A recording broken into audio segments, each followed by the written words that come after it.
c'est vrai nag que du gendarme yëpp ak policier yëpp parce que ñuy wut ay poste la ak ñoo xam ne dañuy seetlu neex président parce que man damay dajeeg policier di leen déglu ñu nekk xam nañ man mii bi ma jàpp garde à vue ab policier ma ko wax ne ma yow yaa ngi ci liste bi daan la jàpp tey ba noppi yëkkati 5000 francs ma demal ndékki Abdou Karim Gueye mën na koo seede 5000 moom laa ko jox ne ko demal ndékki ci kon xam nga ni policier bënuñ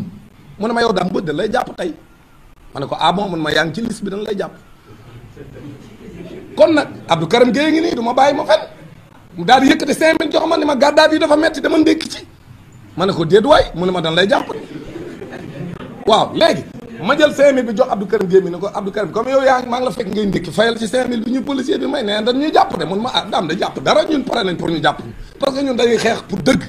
Sénégal moo na ñor kon pour mu leer leen ku def loolu kay boo doon tàppe da ngay daw ñibbi sa kër waaye ñu wax la loolu nga dem taxaw fa nga xam ni moom lañ lay tere mooy dañoo dem pour ni dañuy marche par force ñu ni dañ ñuy jàpp ñu yëgal leen dañ lay